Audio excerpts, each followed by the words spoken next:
26-year-old Kamal Wright was classed as a vicious and violent and dangerous yardie gangster that had calmed the garrisons of Kingston, Jamaica and forced the youth to deal large quantity of Class A for him.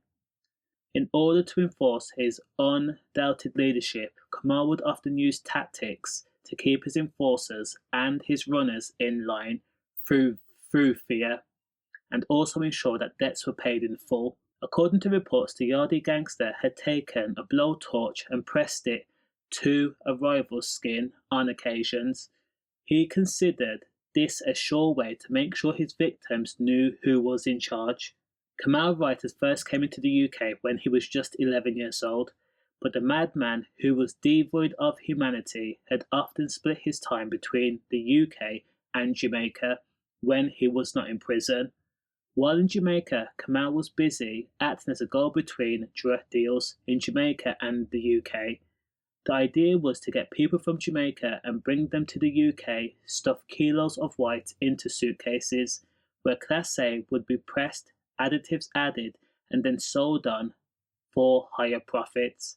And Kamal was making major money, 6 figures a year, and it was working because Kamal Wright had set up a profitable operation in multiple areas, in London, Kent, and in Kingston upon Thames. Kamal had used the same tactics over and over and over again, and he was unchallenged.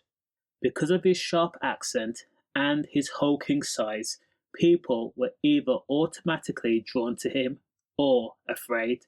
Kamal did not care which, as his objective would be the same: get the teenagers to peddle hard white to customers on his behalf or sell kilos of white on a commercial scale.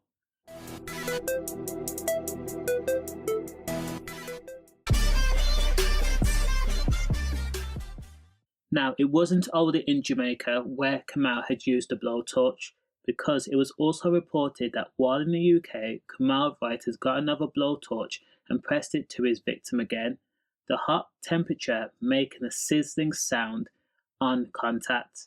The pain was said to have been so excruciating that the victim had cried out in pain, and the target area was the chest and also the back of the legs.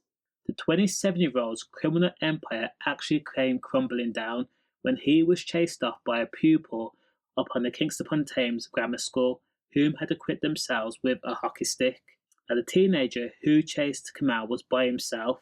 Now, during questioning, Kamal Wright answered no comments to all questions.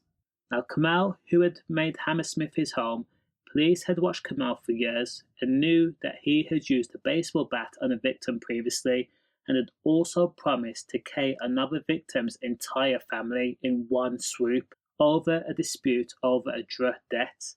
The witness had appealed to the police, literally crying for help, but they was too afraid to give an official statement or help investigate Kamal because they were scared for their lives. Now, one potential witness was so afraid that tragically they had taken their own L. Now, police believed that Kamal was making upwards of £190,000 a year, and that had been going on for at least 4 years. And he had used teenagers as young as 11 to peddle H. Kamal specifically took people from hostels and broken homes, and he had put them in different parts of London and Kent and surrounding areas. At one point, the hostel and the care home had actually called the police and explained to them that they believed a man called Calvin was taking teenagers from the care homes and making them sell Class A. But again, at the time, there was nothing the police could do. It was at that point that police found out that Kamal and Calvin were the same people, and Kamal was using a lot of different names in order to avoid arrest. Now, during one of his prison sentences, police believed that he had been responsible for taking a shiv and striking a man, another dealer from a rival gang, and it caused very, very serious damage. I mean, the side of the face open. In a separate jail incident, Kamal had also allegedly took hot water after boiling a kettle and then chucked it on another person, causing serious injury to an inmate again. Neither prisoner even attempted to make a complaint against Kamal Wright. Again, in order to avoid detection, Kamal had multiple names, and again, he also went by the name of Calvin, and police were not sure initially if Calvin or Kamal were the same people or even his real name, because Kamal had access to a lot of forged passports and official documents. Now, police told Kamal Wright when he was arrested and interviewed that they knew he had tried to burgle the Harari family home. Police says on December 9th of last year, the owners of a house in Coombe Lane West, the Hariri family, had gone out for the day, leaving their 17-year-old teenager, Ashkan Hariri, alone, studging in his bedroom.